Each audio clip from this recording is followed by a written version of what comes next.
Israel has ramped up its airstrikes, hitting a Hamas command and control tunnel network in Gaza. An airstrike also leveled a Palestinian refugee camp, causing widespread casualties amid mounting suffering there. President Yoon once again made his case for the need to tighten the country's fiscal belt to improve the livelihoods of people in need. This as he talked more casually with ordinary citizens today at a town hall meeting. The nation's exports turned around in October to record an increase for the first time in over a year, backed by strong sales of ships and automobiles. This extended a trade balance surplus for the fifth straight month. It's November 1st, 2023. This is News Center. Good evening. Thank you for joining us. I'm Yoon Jung-min. Israeli forces are ramping up their attacks on Gaza, which included a densely populated refugee camp causing widespread casualties. Israel says it has eliminated a top Hamas commander and took control of key Hamas positions. In the meantime, the ongoing strikes and operations have left some 10,000 people dead. Choi Min-jung leads us off. Israeli forces continue their attacks on dense areas of Gaza. On Tuesday, the Israeli military announced that it had killed a top Hamas commander responsible for the October 7th attack on Israel in airstrikes targeting a refugee camp in Jabalia, Gaza. Hamas denied the claim, saying that none of the commanders were there on Tuesday. The Gaza Health Ministry controlled by Hamas said the strikes killed and wounded hundreds. The director of the nearby Indonesia hospital has said at least 50 people were killed. The health ministry spokesman said that the number of victims may be the largest witnessed in the war so far.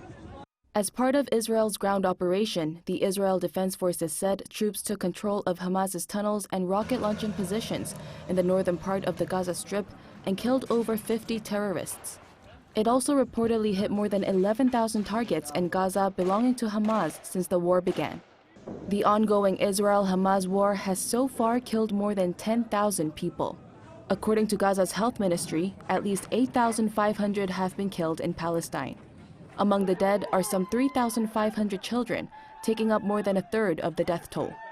According to Israeli officials, more than 1,400 people have been killed in Israel.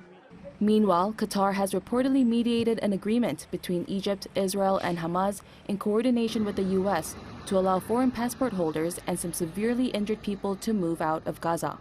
Citing a relevant source, Reuters reports that the agreement would allow the people to cross the Rafah border between Egypt and Gaza. Choi Min-jung, Arirang News. As the war between Israel and Hamas intensifies, civilians are the ones paying the price. People in Gaza are trying to find food and water all day long, and serious health and hygiene problems are becoming more common. Choi Soo-young reports.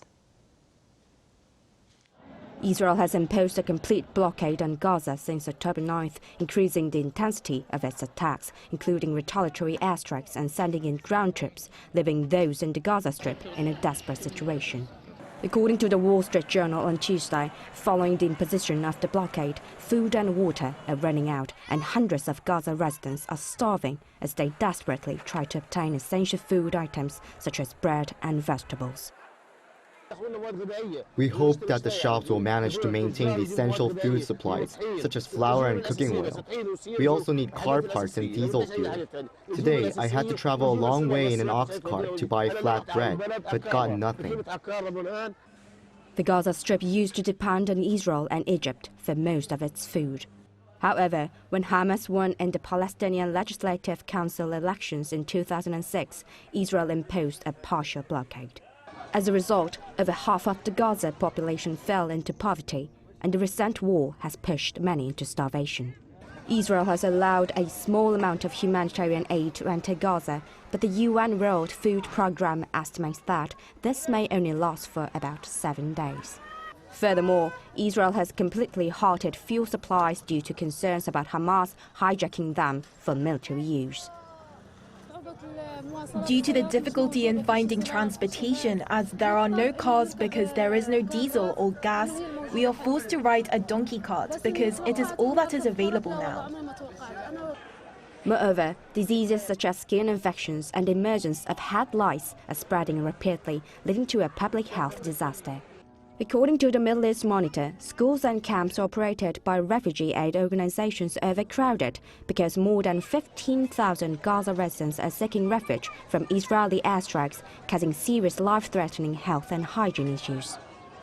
I am raising alarm about the possibly catastrophic consequences of large-scale ground operations in Gaza and the potential for thousands more civilians to die.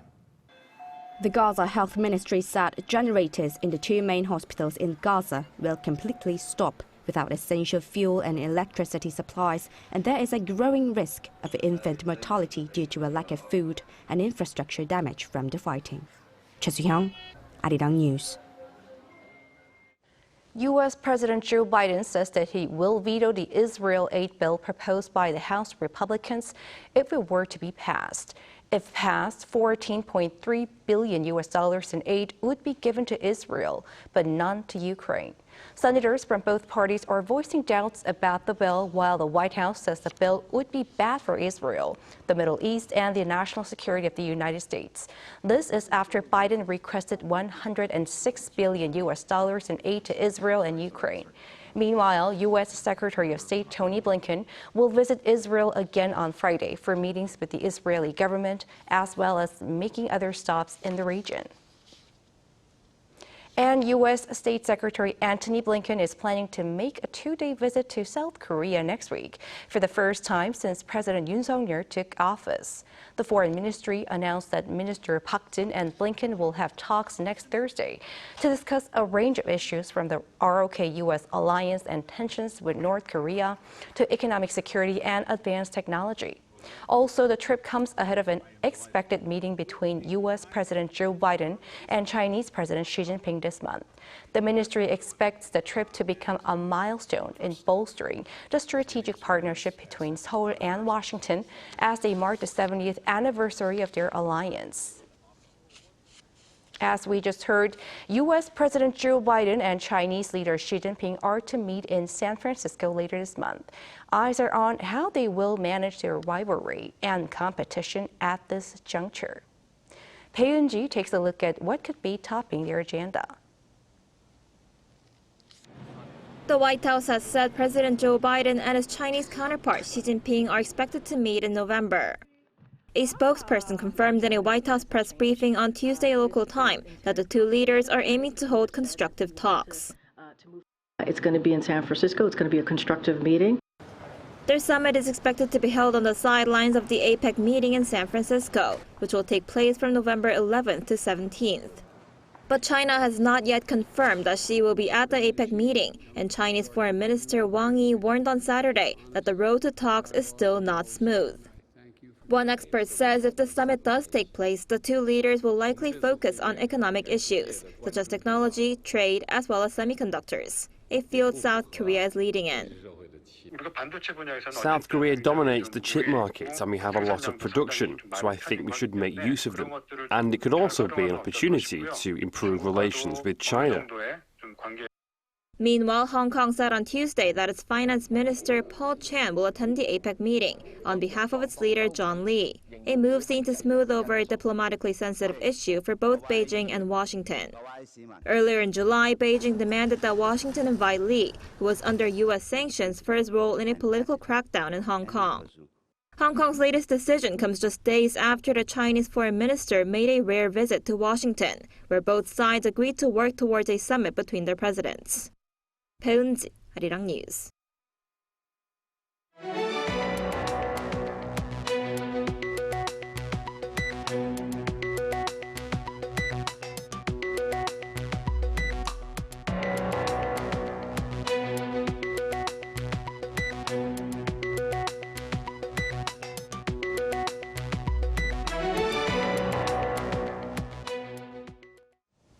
A day after his budget speech at the National Assembly, President Yoon spoke about the country's economic situation and spending for next year as he met today residents from different backgrounds in a more casual way. There, he reiterated the goal of fiscal soundness to stabilize prices. Correspondent Kim Do-yeon reports. President Yoon said cutting government spending was to stabilize prices, which ultimately will help the working and middle classes. This was his message on Wednesday as Yoon presided over the 21st Emergency Economic Meeting with 60 residents from all backgrounds and relevant ministers in a town hall setting at a cafe in Seoul's Mapogu district. 왜냐하면 이제 결국은 이제 돈이 든단 말이에요. 돈이 드는데 그 돈을 누가 부담할 거냐. 또 재정에서 이걸 쓰려고 하면 이게 이제 예산을 막 늘릴 수는 없잖아요. 예산이 막 정부 재정 지출이 팍팍 들어가면요. 물가가 오릅니다. Also, citizens shared their hardships with the president, who listened and promised to consider their needs as he carries out his economic policies. One of them was a taxi driver who called out the nation's major taxi calling application Kakao Mobility, saying it was using its leverage to drive up the commission it charges drivers. President Yoon said this was in fact an unethical act by a monopoly and called on the relevant ministers present to come up with measures to stop this corporate behavior. Yoon also called out major banks for their monopolizing of the sector and not helping out small business owners. He said the banking system in South Korea has to be changed. As he spoke with the citizens, Yoon reflected on when he first jumped into politics after spending his career as a prosecutor. It's widely known that a shopkeeper from Mapogu district was one of the motivations for the transition he made as he saw how hard making a living was for the working class.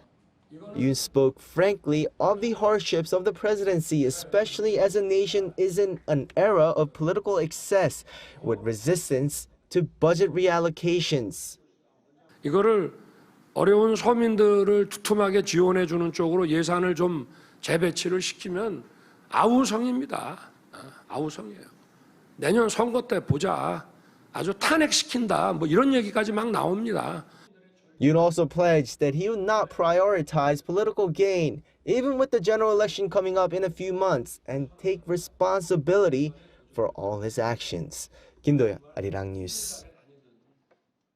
And President Yoon today vowed to allocate resources to childcare and remove factors that restrict women's active participation in society. This said during his congratulatory remarks at the 58th National Women's Convention held in Seoul.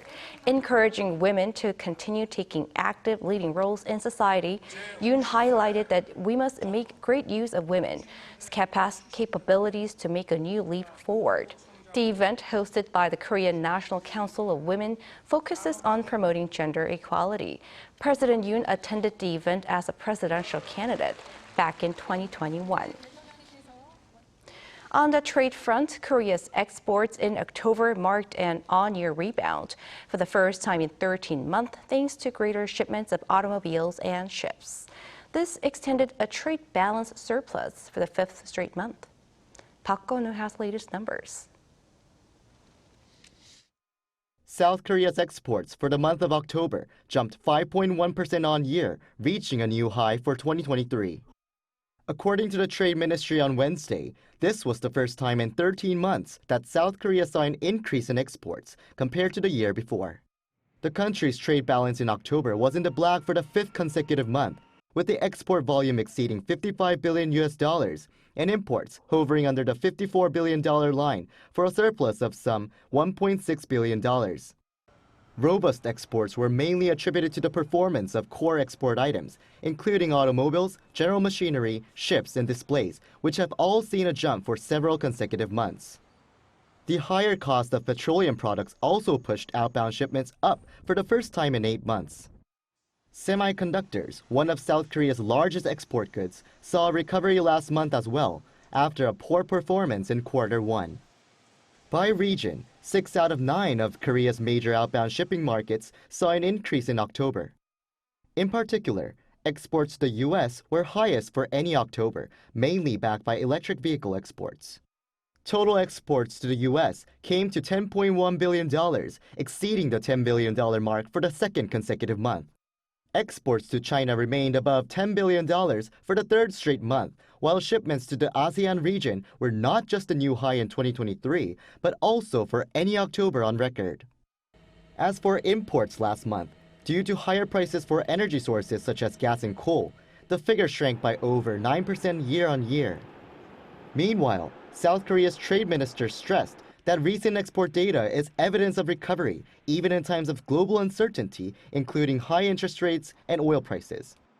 He added that the government would do its very best to maintain this trend until the end of the year.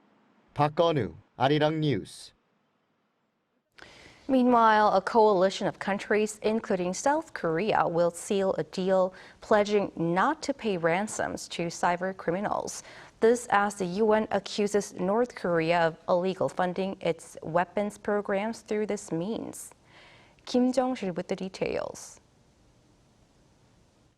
40 countries, including South Korea and the US, plan to sign a pledge never to pay ransoms to cybercriminals.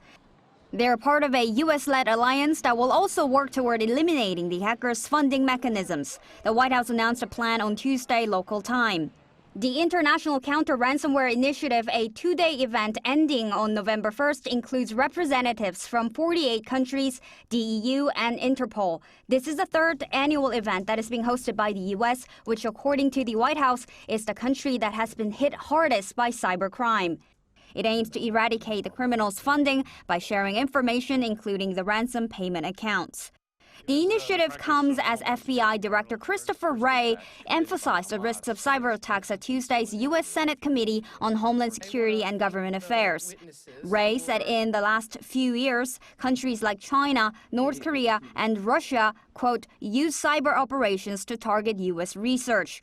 He also said cyber attacks by China, Russia, and Iran are becoming more aggressive and more capable than ever before. The FBI director said he's most worried that these adversaries focus on, quote, compromising U.S. critical infrastructure, especially during a crisis. In ransomware attacks, hackers hack into an organization's systems to steal information or encrypt data and demand ransom in exchange for unlocking it. Kim Jong-sil, Arirang News.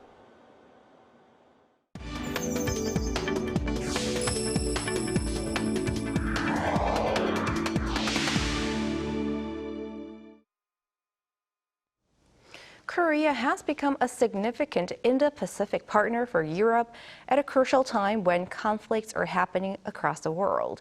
Now, this is according to a scholar of global affairs who believes Korea is capable of contributing broadly to tackling universal challenges. Oh Soo-young met up with him. South Korea has grown as an important Indo-Pacific partner for European countries and a force for multilateral cooperation amid war and tensions across the world. That's according to Ramon Pacheco Pardo, a professor of King's College London who recently co-authored Korea, A New History of South and North.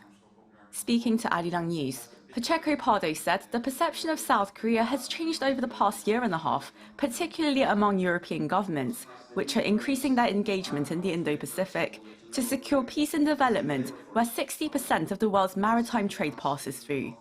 He said Seoul's surge of soft and material power in recent years has shown its growing capacity to contribute to resolving global challenges, looking beyond its own security interests on the Korean peninsula.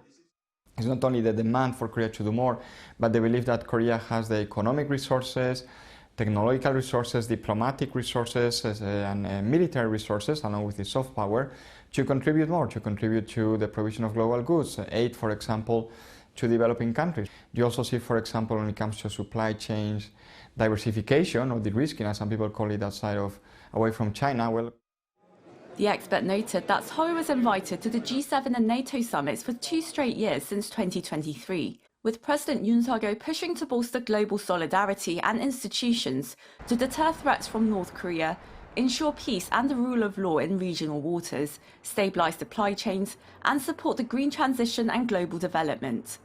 In particular, Seoul's trilateral cooperation with Washington and Tokyo, set out at the Camp David summit in August, is expected to become the driving force for building peace and prosperity in the Indo-Pacific.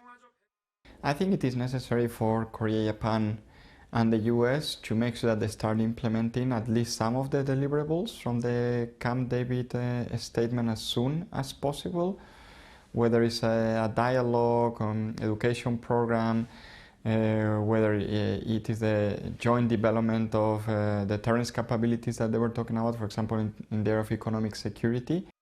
But beyond trilateral efforts, multilateralism is crucial to keeping the momentum going, beyond political forces of change that may come as a result of key elections next year, particularly the US presidential race. Here, Pacheco Pardo said Seoul can play a crucial role in solidifying the network of like-minded partners, especially in maritime cooperation and high-tech areas like semiconductors, artificial intelligence, cybersecurity and space. In terms of making this a success, I think it is necessary also to engage other partners. Of course, Korea, Japan and the US can do a lot together, but many of the areas they focus on, for example, economic security, for example, they do focus on the development of new technologies. You really need other partners. You need Europe, you need Canada, you need Australia, you need Taiwan as well. Having held 142 summits with 93 countries so far, Yoon is set to engage with a number of European countries until the year end in bilateral summits with the leaders of Ireland, the UK and the Netherlands. Oseong, Arirang News.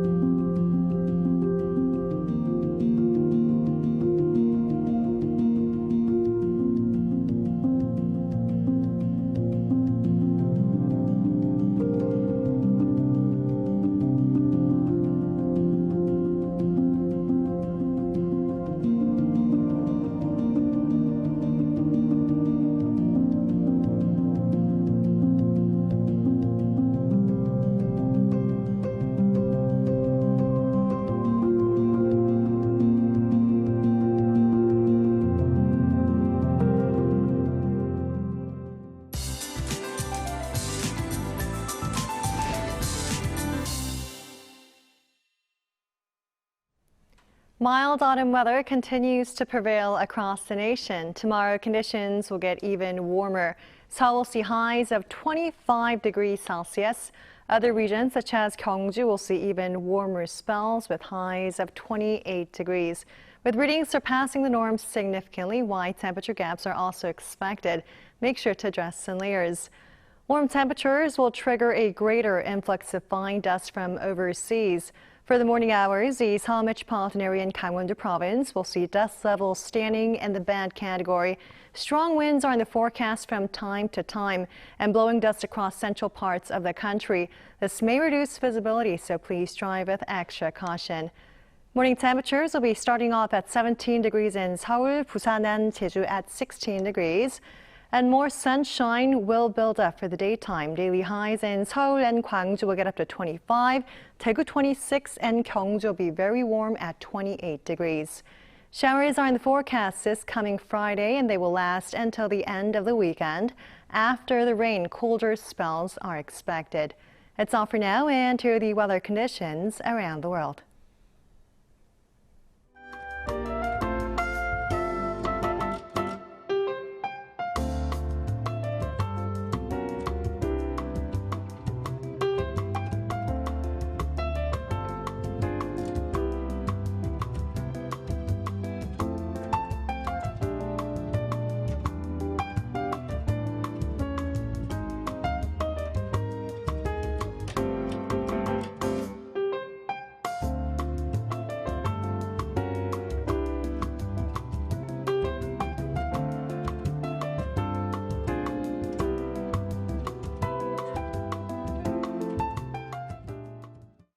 And that is News Center for tonight. Thank you for watching. A panel session coming up.